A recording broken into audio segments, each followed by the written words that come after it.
Well, hello, guys. Welcome back. This is episode 51 of Sure Babe, and welcome to 2020. I am so excited. It's the new year. I don't know about you guys, but 2019 was a huge year of growth for me in terms of personal growth. But when you go through things like that, sometimes you're just like, hey, I'm ready to get to the other side. I'm ready to see the fruits of my labor. And I really believe that 2020 is that for so many of us. I don't know what. I just feel it. I feel it, you guys. Okay, so with that, in this episode of Sure Babe, I am excited today to talk about body image and how to have a healthier relationship with your body and the way that you talk to your body. I know everybody right now is sharing their body love stories and images on Instagram and YouTube probably and everywhere on social media. And it's so good. It's so good, you guys, because you don't have to diet and work your way into a smaller size to feel good about yourself. That's not long lasting. Trust me. I've been there. I've done that. It doesn't work. You will still feel the same inside unless you take care of your mind too. So I have on the show today a health and fitness coach. She's from Canada. Her name is Tanja Shaw, and she is wonderful, you guys. She has such a heart for women, and we're talking today all about how you can love your body more and speak to it more kindly, and in doing so, you can be a good role model for your children. So I love that we added that part in at the end. We talk about how we can actually be a role model for our children, not just our daughters, but our sons as well, so that they can learn what it is to really love themselves fully. And I know that I've been not victim, I should say, but I've noticed when I'm looking in the mirror and if I'm not liking what I see or if I've said something negative about my body, I do not want my children to witness that. So more than ever, I am trying to rewire my brain in the way that I talk to myself and to my body, to her. I've personalized her instead of saying an it. So with that, I'm so excited you guys are here. I hope that this helps you on that healing journey, maybe, of learning to love yourself and to speak more kindly to yourself. And I'm just so excited that you get to be here today and to grow in this way with me. So without further ado, let's get into the episode with Tanja Shaw. Welcome back, Sure Babe listeners. Today I have a special guest, Tanja Shaw. She is a health and fitness coach, and she helps women to have a better relationship with food and their bodies, which I feel like is so needed these days. It's a topic I'm definitely passionate about, having recovered from an eating disorder in my 20s, and now I have a daughter. So we are talking today all about how to talk more kindly to your body in order to be a better role model for your children. And I'm so happy to have you on the show. Tanja, welcome to the show. Thank you so much. Why don't you tell everybody a little bit about yourself and what you do and where you're from? Yeah, thank you. So I live in a little city called Chilliwack, which is about an hour outside of Vancouver. We live just east of Vancouver in the Fraser Valley. It's beautiful here. And I have spent since 2004, so coming up to 2020, it's hard to believe, the last 16 years in the health and fitness industry. And I started with a degree in kinesiology, and I started doing personal training and really getting to know my clients and building a clientele and a client base that way. And at the time in my early 20s, I used to think that health and fitness and nutrition and exercise was all about controlling our weight, and whether or not what we ate was all about calories in and calories out, and same thing with the exercise. And I really thought that my role was to help people to lose weight, to get into a better body shape. And at the same time, I was also in my own self really battling with a disordered relationship with food and my body. And I found my first diet actually back in 2004, and it was isogenics, which was my first real experience of dramatic weight loss. I mean, dramatic for me, I probably lost, I think it was 10 pounds in 9 days because you do this little cleanse. And I Mm-hmm. loved the way my body looked and felt at that point. But instead of rebounding back to the weight gain and putting it all back again, I actually became very obsessed with weight loss and just my exercise. And I had a very, very, very unhealthy relationship with food. So Mm-hmm. this whole time I was coaching my clients when I was struggling with myself as well. And the turning point was really when I recognized that I was wasting so much of my life, of my thought energy, my mental energy, just my engagement in life, because I was so obsessed with sticking to a certain meal plan. And I was so afraid of weight gain. I was so afraid of food. And I was so afraid of being in a situation where I couldn't 100% control every little thing that I put into my mouth and how I move my body. And it was a diet prison. And for a lot of people, they're going to have this, I don't know, unhealthy relationship with food that shows up in, weight gain, weight loss, and this kind of yo-yo effect. And for me, it wasn't like that. For me, it was just this obsession about maintaining this certain smaller size. And it really took me away from living my life. And as I worked closely with clients, I also recognized that so much of their struggles had little to do with the fact of little to do with nutrition education and more to do with their relationship with themselves, their relationship with the food, how they talked to themselves, and that there had to be a better way for me and for myself to be for me to help my clients, also for me to help myself really live life and have wellness and have health, but without that obsession, and to have a bit more consistency so you can go out and you can feel good and live your life and not worry so much about that certain number on the scale or whether or not that food is good or bad. It's just, it's exhausting. And Exhausting, yeah. I'm just nodding along as you're saying all this because it sounds so familiar, like so familiar. I've been there. And the obsession with the size was so real, and it was such a prison, and I couldn't get out of it. This was in my early 20s. But I no longer, I mean, I went through a phase where I had to like cut out tags in my pants and shirts because I didn't want to look at numbers, and then I wouldn't weigh myself. And even when I'm pregnant, or was pregnant, I would hop on the scale backwards and say, I just don't need to know the number because of what it did in my brain. So I just get it. Yeah. I'm tracking. it's a very common story, and the story, sometimes the external result might be different because some people struggle with, like I said, the weight gain, the weight loss, and some people struggle with, like we both did too, just of the obsession. Yeah. But the feeling is the same, and the habits are the same, the thought process is the same, and there is Yeah. a better way to do it. What do you think the media has to, or how much does the media play into that? Because I've seen so many different posts lately on, body acceptance and body love, which I think is amazing. I'm such a fan of it. And then recently the Peloton commercial was scrutinized by everyone because the husband gave his already fit looking wife a Peloton bike for Christmas, and people thought that was like so terrible because it like portrayed the idea that she needed to lose more weight, or I don't even know, but which I thought was really funny because I was like, I would love a Peloton bike. I know. Like I was like, I'm just a fitness enthusiast, and I've worked through that the obsession of losing weight, and now finding that happy balance of like, no, I move my body because I love how it feels when I move my body. So how much do you feel like does the media or the collective unconscious that we live around has to do with how we think about our bodies and how we talk to them? It's massive. But the great thing about media, I mean, there is some aspects that we can't control, is that most of our social media, or most of our media right now, is our, like the webpage that you first open up. It's our Facebook feeds, it's our Instagram feeds, whatever social media you're on. Yes. The great thing is that you can actually architect what you want to see.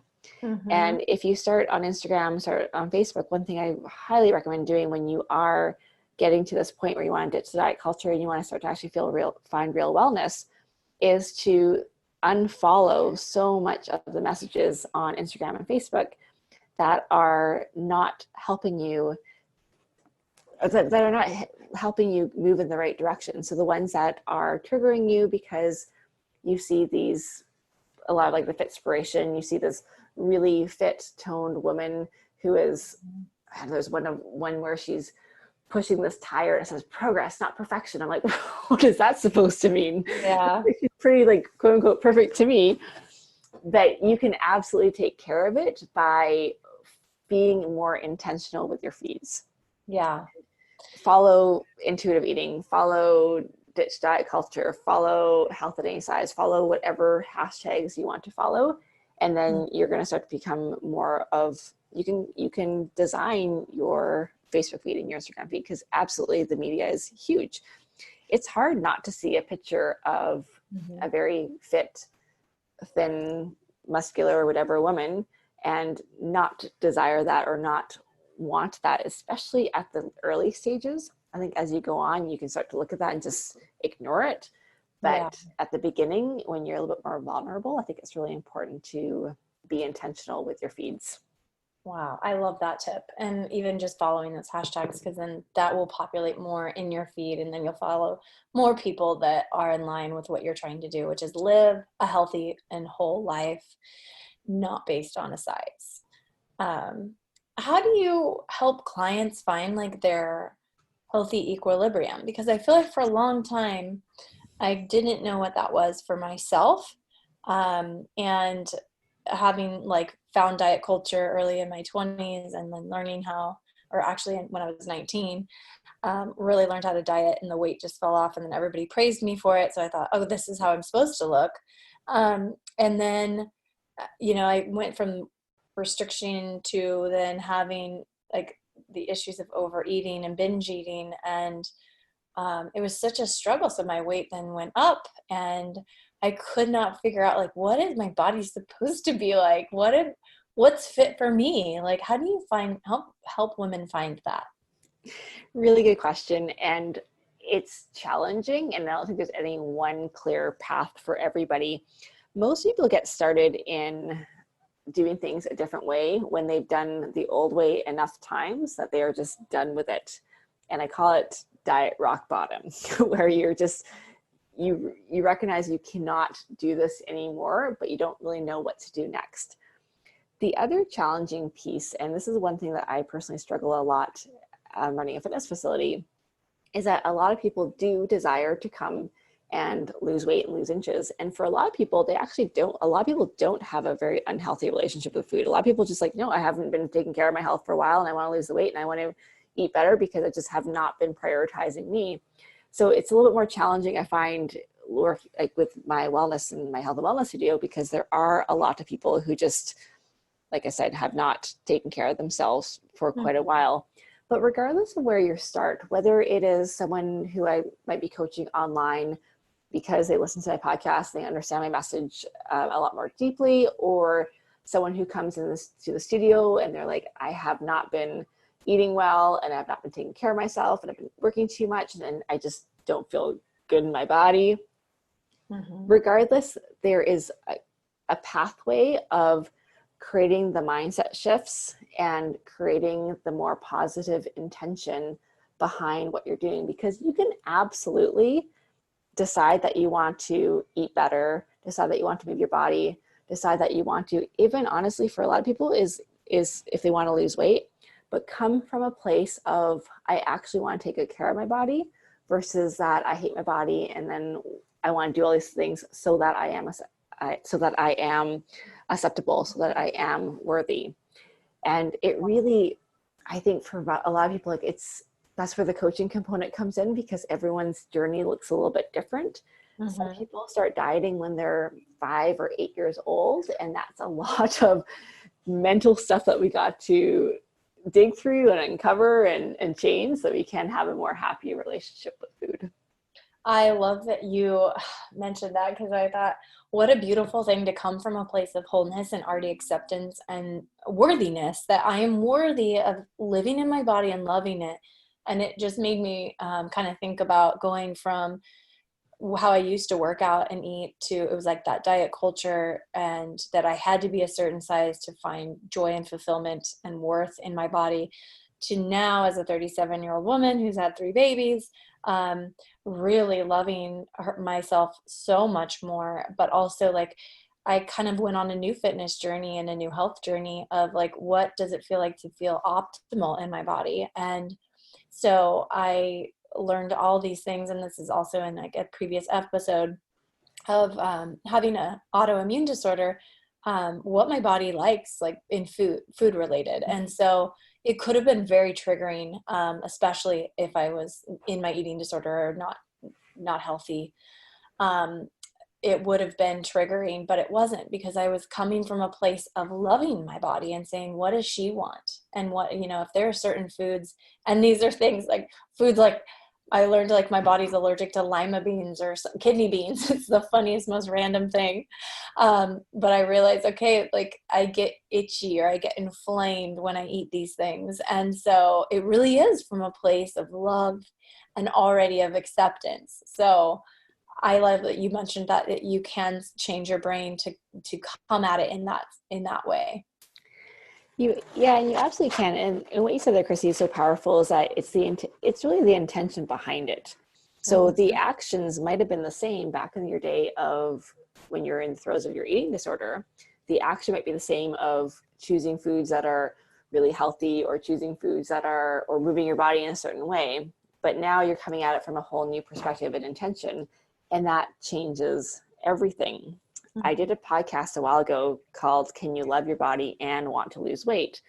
And I actually, Good one. Yeah. It's a really good question. And a great question. And there's also right now a fair bit of, there's lots of different messages on social media. And one is that, we should not pursue weight loss at all. And I think that the problem with dieting, and the problem with diet, like we often say things like, if you restrict, you're going to binge, or diet culture, if you diet, you're going to gain all the way back. But I think our problem is our relationship to it, because there are a lot of people who like quote unquote deprive themselves when they're pregnant and they're not drinking wine, but they don't go binge.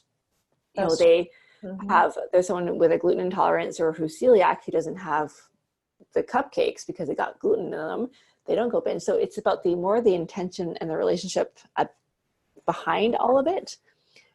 But when you come from a place like you are doing right now, from love, and love does not necessarily mean it needs to be a feeling. Love is also an action. Love is something that you respecting, appreciating. When we love something, we take care of it. It becomes so much more natural anyway.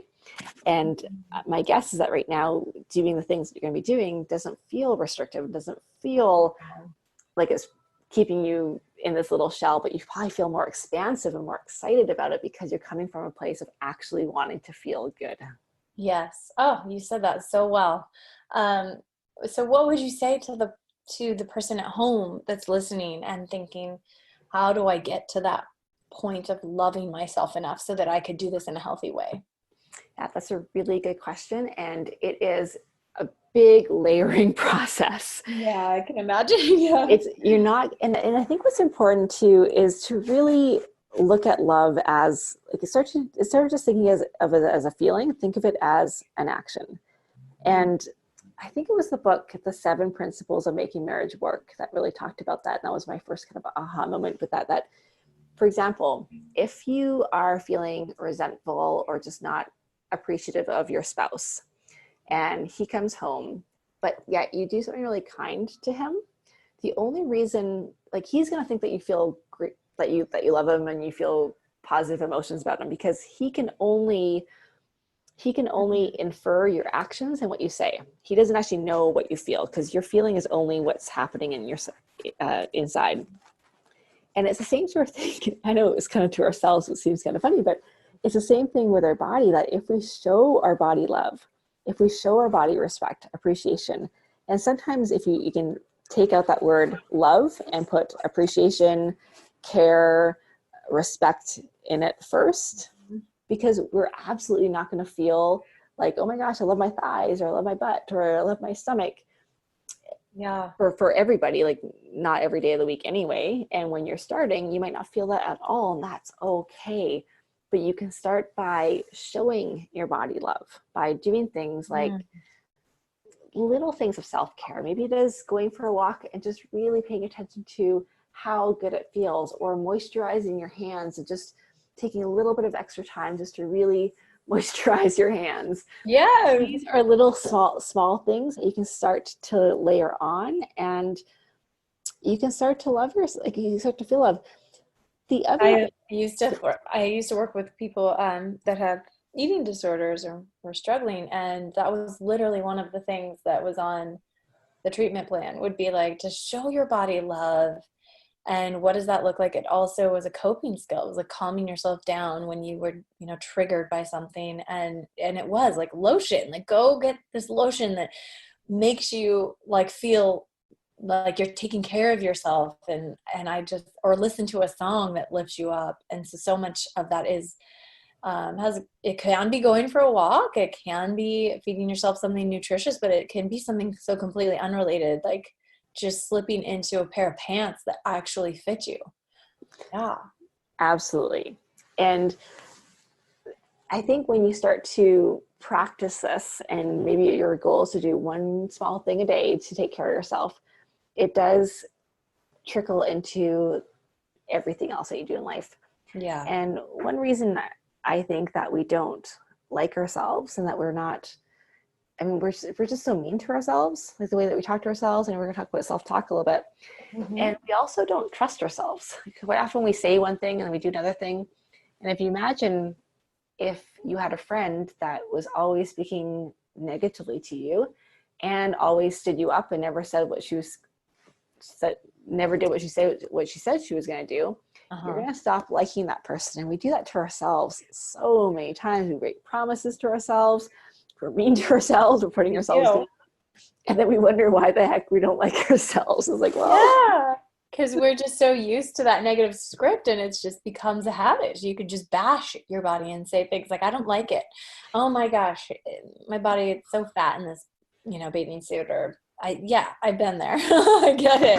Totally. And it's just it's socially acceptable to bully yourself, it's socially acceptable. Yep. And Okay, so let's get into the self-talk. Like, how do we talk more kindly to ourselves and then become role models for our children? Because I know that everyone listening would never say this to their kids. No, we wouldn't. And the thing is, I think what's really important with kids out there is, my son's 10. I have one child. And the whole time he was growing up, you think they aren't paying attention.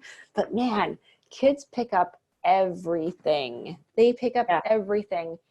And whether it's your self-talk or talking to your kids, I think the number one thing that to start changing it is, we have to start becoming aware.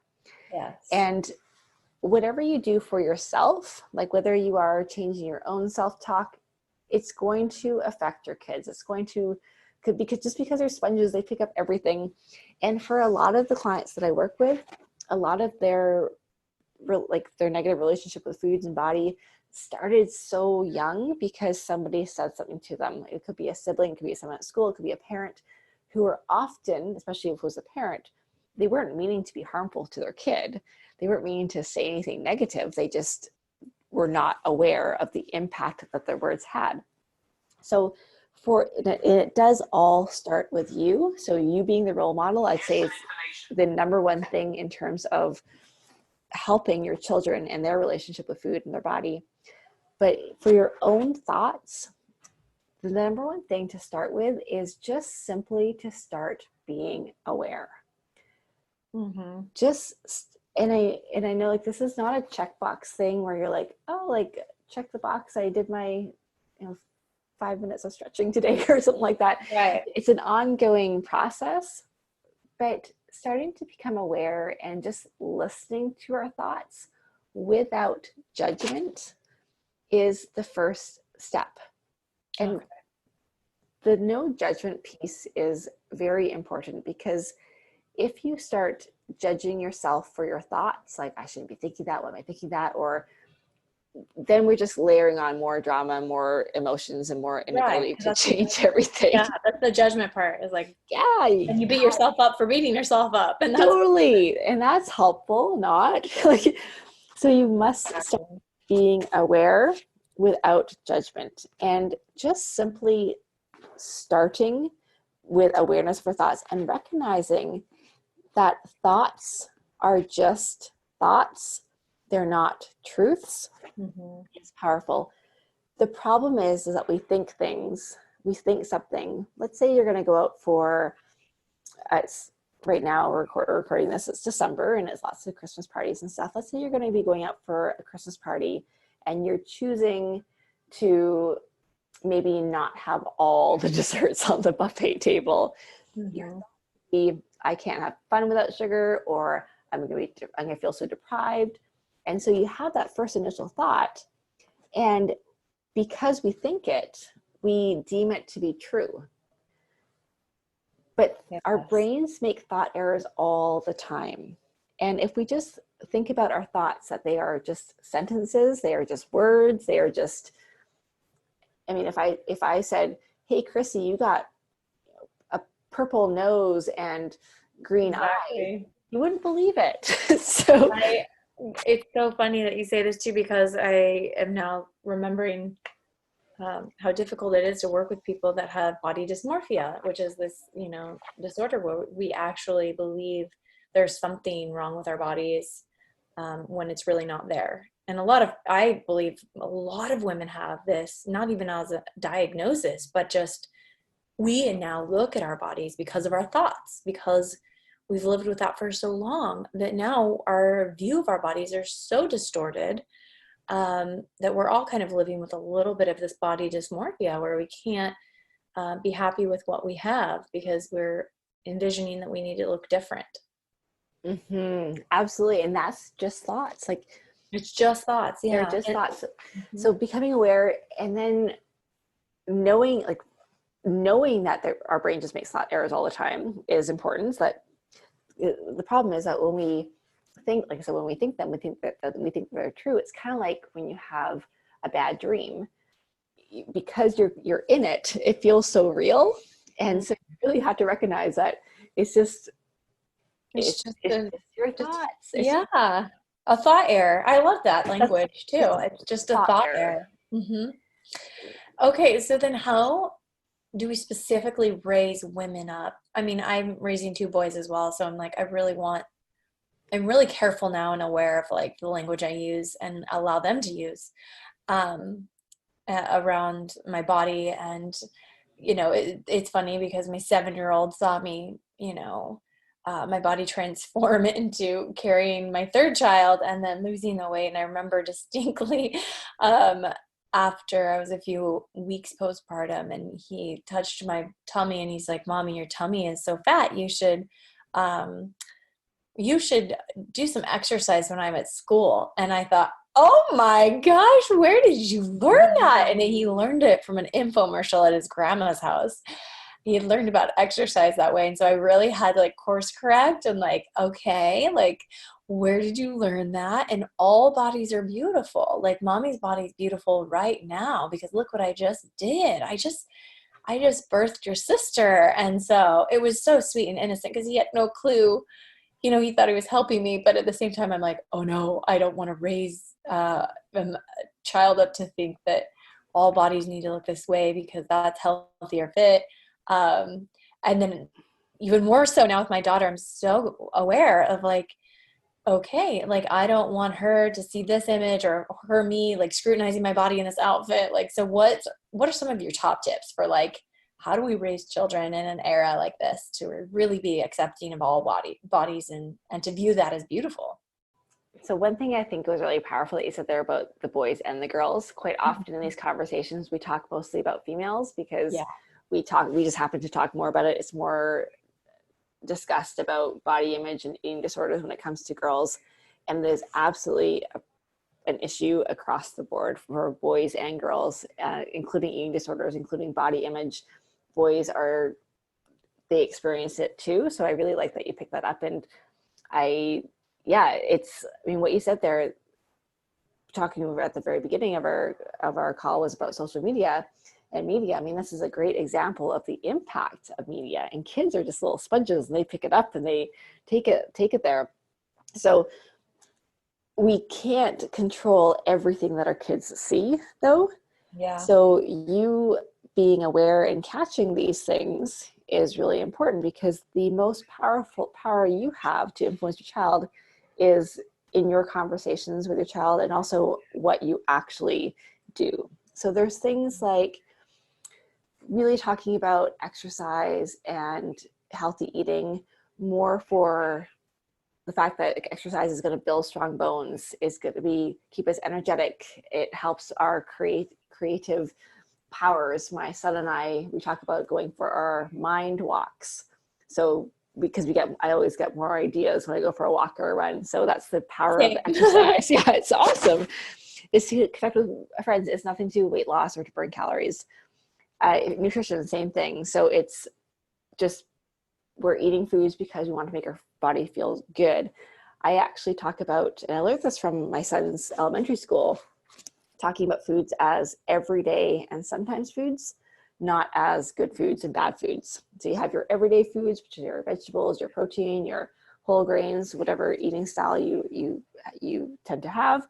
And then you have your sometimes foods, which are the treats and the cookies and things like that too.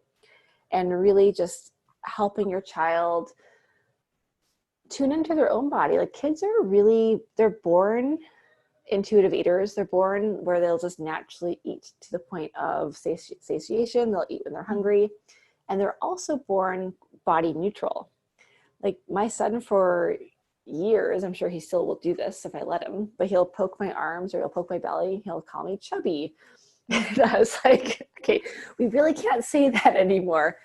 But he's 10, and it's not about, there was no judgment. No, you're chubby, you should lose weight. It was more just that I had softer skin and a little bit softer than his dad or than himself at the time, because I'm a female and I have some body fat, and that's perfectly normal. So I think just helping your child, again, view exercise, view for their health, view their eating for their health. And when they do make comments on other people's bodies, or they hear someone else say, well, bodies come in all shapes and sizes. Mm-hmm. And there are many different ways to be healthy. And because we have no idea what that other person's going through, it is possible that someone is carrying extra weight because they are just not taking care of themselves. But for a lot of people, it's for other reasons as well. Like, it's we don't know. So it just, yeah. And that's okay. It's challenging. It's a minefield. And I think the other thing to know, that if you have kids, just know that you're going to probably make some mistakes, and we're all doing the best that we can, and we're all learning together. We're really good at that over here. Yeah. No, I love that. Okay. So really it does come down to taking the opportunity to, like, not shame them for the questions they have, or like the poking of, like, your skin, because they really are just soaking it all in. Like, when I first had that happen to me with my son, he said, you're chubby, Mom, you need to exercise. At first I was like kind of triggered, and then I talked about it with a friend. She's like, oh no, this is such a good opportunity for you to explain to him what beauty is. Mm-hmm. And I was like, oh, okay, great. This is like a lesson. Like, and so then I went back, and then we had that amazing talk and connected over it. And even to this day, it's like, okay, just if he pokes me, sometimes it's that they love their mom's soft bodies, it's totally.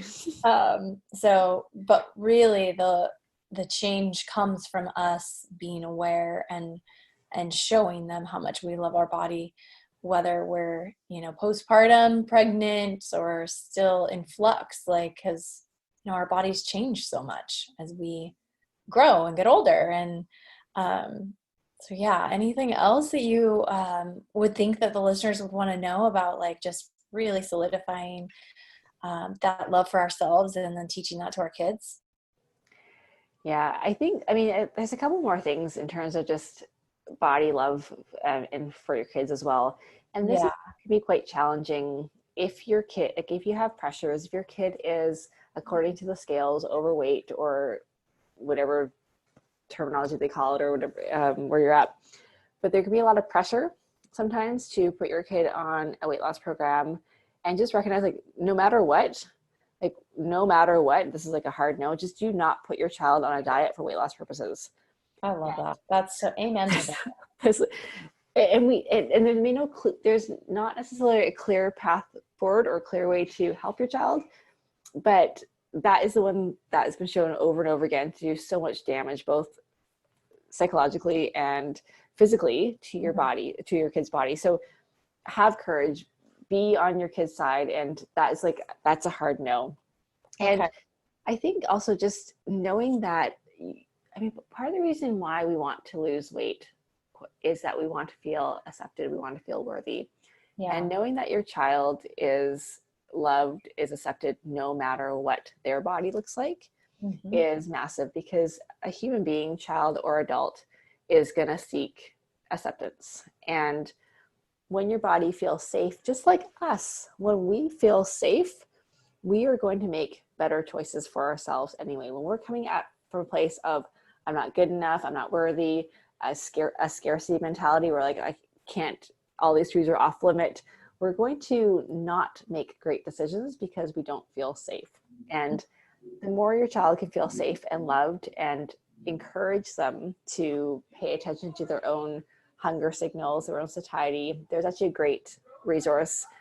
It's the Ellen, I always forget if it's Ellen Slater or Ellen's, I'm just going to look it up really quick. Yeah, look it up. And I was going to say, I would love for resources. If you have to share some resources with everybody listening who is starting this journey. I always forget what her name is. It's Ellen Satter. So ELLYNSATTER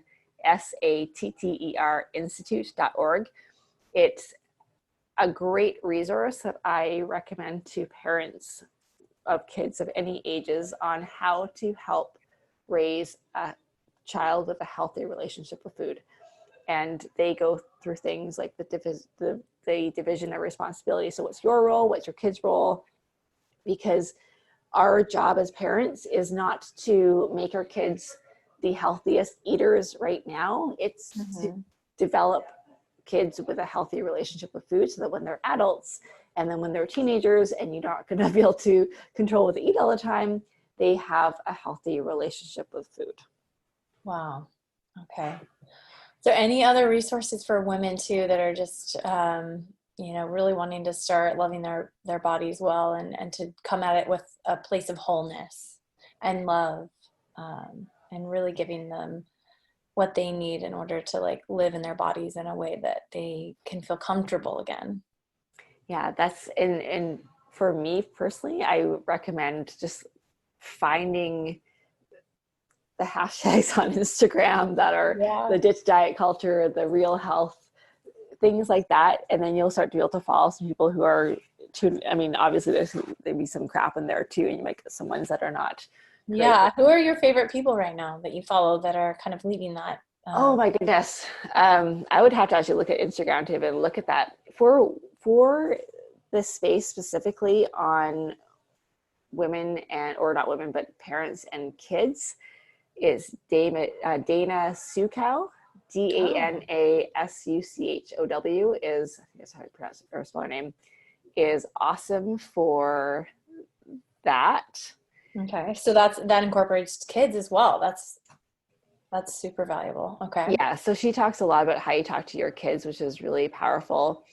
I think there is, honestly, I have Instagram. I don't actually go on it a whole lot except for to post myself. Which is probably healthy. Maybe that's good too. I'll just shout out one right now. I love Bird's Papaya, or the Bird's Papaya. Yeah. She's amazing.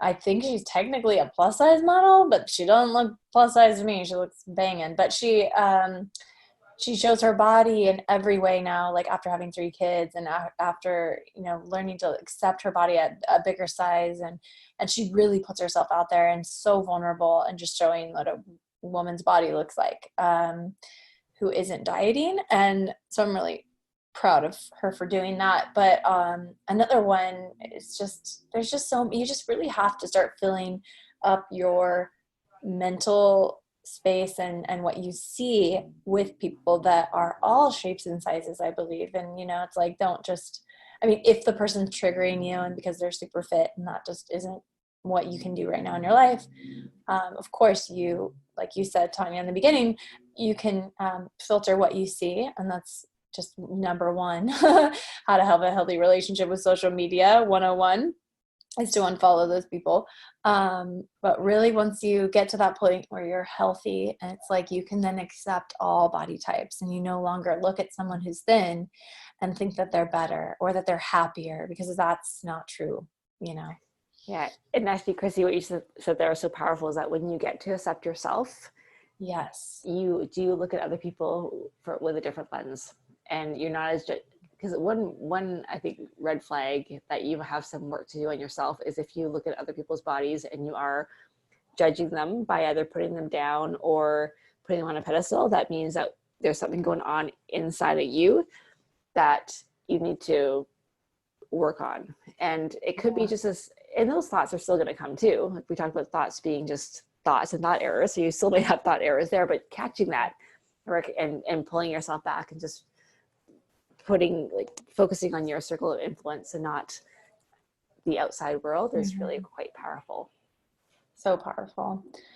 Well, thank you, Tanya, so much for your time and for, being on Sure Babe and just doing what you do in the world. Thank you so much. Yeah, thanks for having me. It was awesome to chat. I feel like we need to have a whole nother episode on this, so let's do it again. All right, my friends, thanks so much for listening. I hope that you got a lot out of that and feel like you have more tools for your toolbox to really grow in the way of loving your body and speaking more kindly to her. If you want to hear more from Tanya, you can head to her website, TanjaShaw.com. That's TanjaShaw.com. She has a free course on there all about how to feel good in your body. So take advantage of that. And I wanted to say I really appreciate your guys' positive feedback. If you guys want to hear more topics from me, if you have any other comments or ideas, the best way would probably be to comment on a review. I would absolutely love that. I'm going to start picking some reviews each week to showcase on the show as a thank you, because it really helps us to grow. If you're listening on iTunes or wherever you're listening, you can just make sure you click subscribe first and then leave a positive review and tell us what you're liking. And that gets us seen by more people, so that if you feel like someone could benefit from an episode, then send it to them. But also, if you leave a review, iTunes will show it more and we will get more eyes and ears on it. So that helps us grow and helps you grow and your friends grow. And that's what I feel like 2020 is all about, just really seeing growth in where you want to grow in your life. So I'm so happy you guys are here, and I appreciate every comment and review you guys leave. So thank you so much from the bottom of my heart, and with so much grace and gratitude, I send it to you right now. Thank you for being here.